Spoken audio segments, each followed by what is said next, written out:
Hello everyone, welcome or welcome back to the channel. My name is Akansha Verma and today we are going to discuss ray optics MCQs with all of you. Okay. So beginning with first question. So basically this video will be in continuation. So in case if you want, you can just pause it and then solve it. Okay. So that you can know कि आपका कितना time ये question में लग रहा है. So it is giving a convex lens आपका दे रखा है. Focal length आपको given है 15 सेंटीमीटर. प्लेस को actually in front of the convex mirror and जो लेंस है जो हमारा वो कितना है 5 सेंटीमीटर अपेक्स है from the mirror. When an object is placed on the axis of at a distance of 20 centimetre from the lens, तो आपको फाइंड करना है कि रेडियस ऑफ कर्वेचर कितना होगा जब इमेज जो है कोइंसाइड करेगी हमारी ऑब्जेक्ट से. ठीक है. सो फॉर सॉल्विंग इट तो हम यहाँ पे यूज करने वाले हैं ये वाला फॉर्मूला. तो जो हमारा फॉर्मूला होता है वो हम यूज करें 1/f is equal to 1/v minus 1/u. ठीक है. ये क्या है हमारा लेंस फॉर्मूला है. So we are using this. f is equal to कितना हो जाएगा +12 ले लेंगे हम. We don't know. ऑब्जेक्ट हमेशा ही क्या लेते हैं हम नेगेटिव ही लेते हैं. ठीक है. तो यहाँ पे u नेगेटिव आ गया. ठीक है. As per the sign convention that we take. तो उसके हिसाब से यहाँ पे हमने सॉल्व करा. सो वी गेट v की वैल्यू हमारी आ गई. v इज इक्वल टू कितना आ गया 60 सेंटीमीटर आ गया. ना सिंस जो ऑब्जेक्ट है वो कोइंसाइड कर रहा है इमेज के साथ, तो जो सेंटर ऑफ कर्वेचर है वो कोइंसाइड करना चाहिए किसके साथ, मिरर ऑफ कॉन्वेक्स लेंस के साथ हमारा. ठीक है. सो दैट जब रेस फॉल करेंगी नॉर्मली टू द मिरर तो वो क्या करते हैं रिटर्न करते हैं ओरिजिनल पाथ में. नाउ अब ये तो हमारा जो v है दैट इज द हमारी इमेज कहाँ फॉर्म हो रखी है वो है ना, इमेज फॉर्म कहाँ हो रखी है हमारी v 60 सेंटीमीटर पे. But if you go back to the question there is one thing written over here. The lens is 5 centimetre from apex of mirror ना. तो यहाँ पे जो हम बेसिकली अगर हमें r निकालें radius of curvature so that will B 60 minus 5. उस 5 को हमने क्या कर लिया सब्ट्रैक्ट कर दिया है. सो 55 सेंटीमीटर हमारा क्या हो जाएगा करेक्ट आंसर हो जाएगा. 55 कौन से ऑप्शन में है, that is an option C over here. So C will be the correct answer. Now next question तो बहुत इजी सा क्वेश्चन हो गया. So what it is the combination of which of the following processes result in the formation of rainbow. अब rainbow किससे बनती है, total internal reflection और किससे बनती है डिस्पर्जन से बनती है. So option A is correct. So nine in third question it is given a microscope is focused on a mark on a piece of a paper. Then जो हमारा slab of the glass की thickness हमें दे रखी है यहाँ पे 3 centimetre and refractive index 1.5 हमें दे रखा है that is placed over the mark. So how should the microscope be moved to get the mark in focus again. ठीक है. तो ये हमारा क्वेश्चन है. So what you are going to do, सबसे पहले अपेरेंट हम डेप्थ यहाँ पे निकालेंगे मार्क की as seen through the glass slab. ठीक है. जिसकी थिकनेस हमने क्या ले रखी है x ले रखी है और रिफ्रैक्टिव इंडेक्स है वो हमने म्यू करके हमने यहाँ पे नोट डाउन कर रखा है.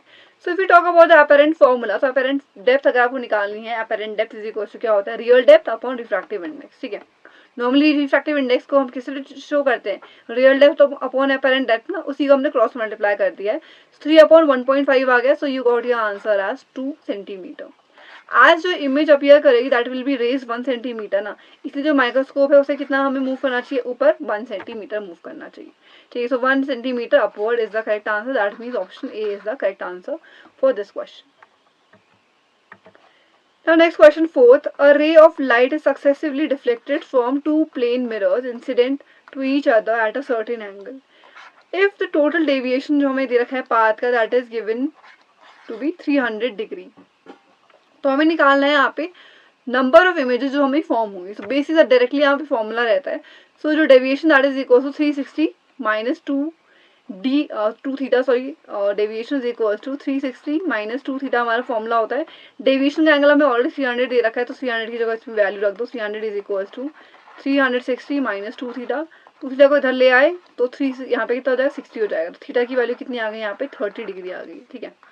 सॉल्व करके देन अगर आपको नंबर ऑफ इमेजेस फाइंड करनी होती है 360 अपॉन थीटा माइनस 1 हम ले लेते हैं. That is what we have done. यहाँ पे क्या कितना 12 then minus 1 is equal to क्या आ जाएगा हमारा answer 11.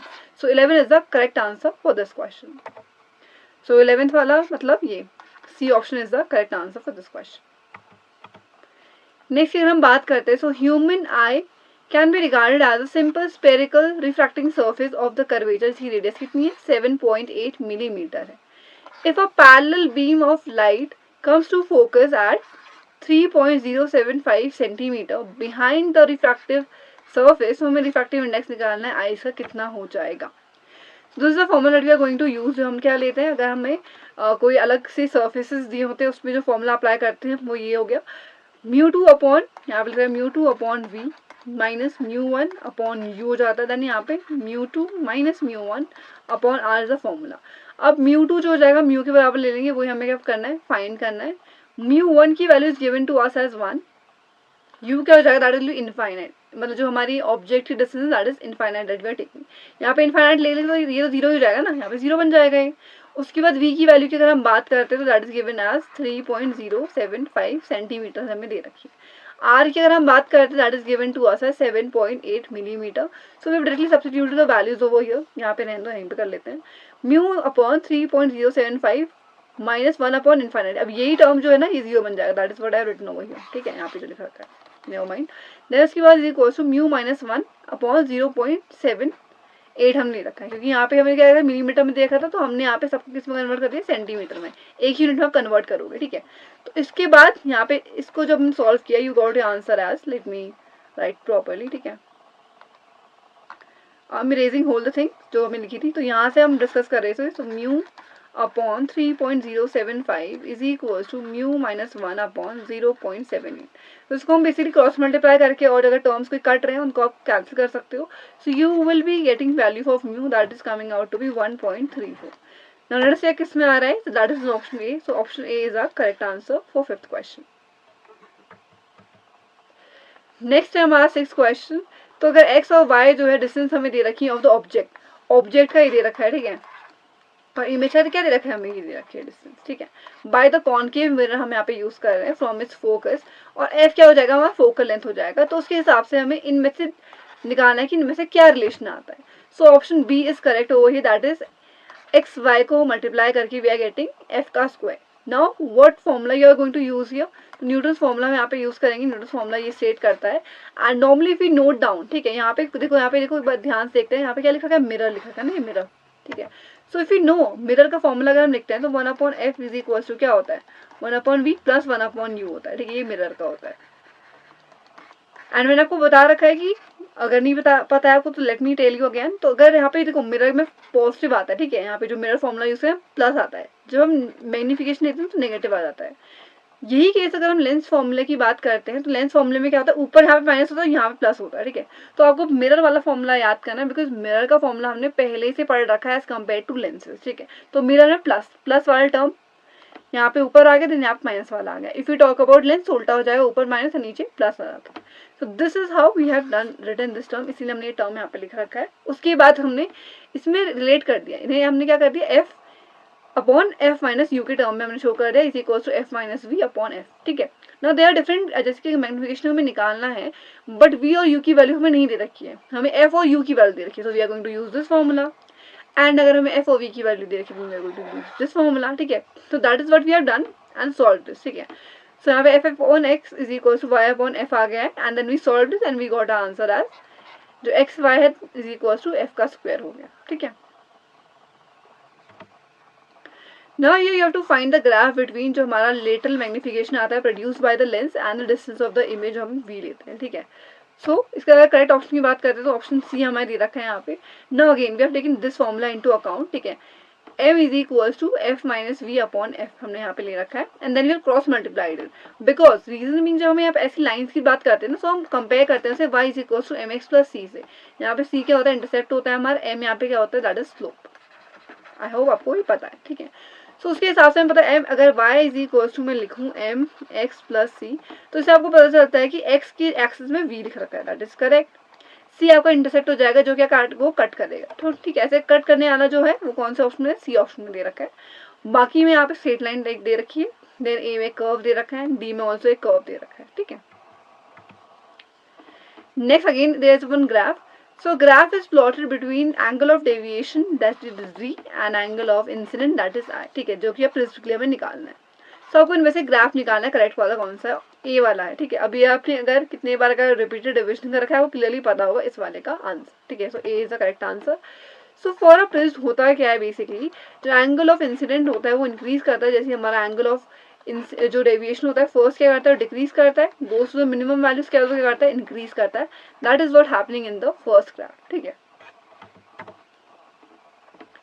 Now 9th question states that square हमें दे रखा है जिस साइड 3 सेंटीमीटर हमें दे रखी है, it is placed at a distance of 25 centimetre from concave mirror, जिसकी फोकल लेंथ हमें दे रखी है 10 सेंटीमीटर.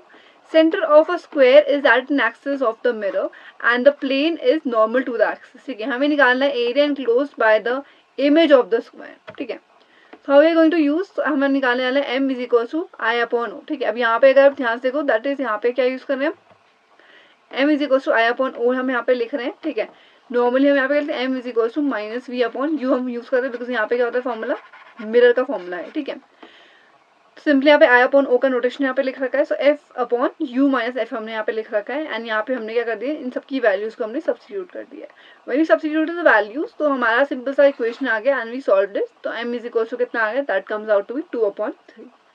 उसके बाद हमसे यहाँ पूछ रखा है area enclose by the image of the square ना. सो वी हैव यहाँ पे हमने एम का स्क्वायर लिख दिया है. एम का स्क्वायर की अगर फॉर्मूला की हम बात करते हैं सो ए आई अपॉन ए हो जाता है. ठीक है, तो हमें यहाँ पे फाइंड क्या करना है, ए आई फाइंड करना है, दैट इज यहाँ पे area enclose by the image of पूछ है ना, तो आई इमेज वाला टर्म आई हो गया. सो ए I is equal to M का स्क्वायर इंटू ए नॉट कर दिया हमने. तो एम का स्क्वायर मतलब 2/3 का स्क्वायर एंड इंटू यहाँ पे जो ए नॉट की वैल्यू आई वो ऑलरेडी 3 रखी है तो 3 का स्क्वायर. तो 3 का स्क्वायर और 3 का स्क्वायर डिनोमिनेटर पे कट गया ना, तो 2 का स्क्वायर कितना, दैट इज 4 सेंटीमीटर स्क्वायर.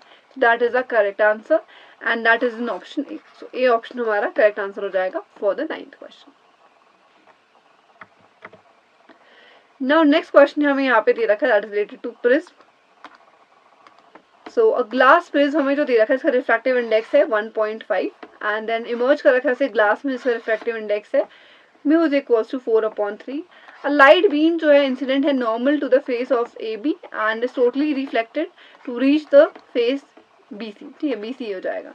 तो ये कब ऐसा होगा, अभी किस चीज़ का पार्ट है, ये इंटरनल रिफ्लेक्शन वाला आ जाता है इसमें, जिसमें क्रिटिकल एंगल की भी हम बात करते हैं. ठीक है, total internal reflection. So option C correct है इसका. और डायग्राम यहाँ पे सी, यहाँ पे ए बी सी यहाँ पे ऐसे हमें दे रखा है. सो अगर यहाँ पे it is clear that total internal reflection है जो यहाँ पे टेक प्लेस करेगी at A C over here. ठीक है, तो कब होता है, जब हमारा थीटा जो होता है angle that we are taking should be greater than critical angle. Theta is the angle that we are taking and C यहाँ पे क्रिटिकल एंगल है. अब अगर हमारा theta should be greater than critical angle, so sine theta should be also greater than critical angle, right.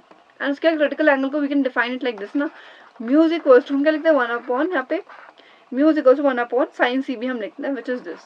तो यहाँ पे upon mu G हमने लिख दिया. सो sine theta is greater than 1/9/8 आ गया यहाँ पे. दैट इज यहाँ पे कितना आ जाएगा हमारा sine theta, that is should be greater then 8/9. ठीक है, तो 8/9 ग्रेटर है कौन सा ऑप्शन में बोल, that is in option A. So ये ऑप्शन हमारा क्या हो जाएगा, that will be the correct answer. ठीक है, I hope this much is clear. Now next question 11th one. So जो यहाँ पे म्यू नॉट है और एप्सिलॉन नॉट है, epsilon naught is the permittivity, mu naught is the permeability. ठीक है, यहाँ पे लिख भी रखा है इन द फ्री स्पेस. तो अगर हमें कॉरस्पॉन्डिंग क्वांटिटीज निकालनी है ऑफ द मीडियम की, तो हमें दे रखिए 2 epsilon not and 1.5 epsilon not. ठीक है, sorry 2 epsilon not and 1.5 mu not. So then refractive index हमारे मीडियम का कितना होने वाला है, तो म्यू इज इक्वल जो refractive index that is C speed of light हम मान लेते हैं यहाँ पे अपॉन वी. वी हो जाता है speed of light in another medium.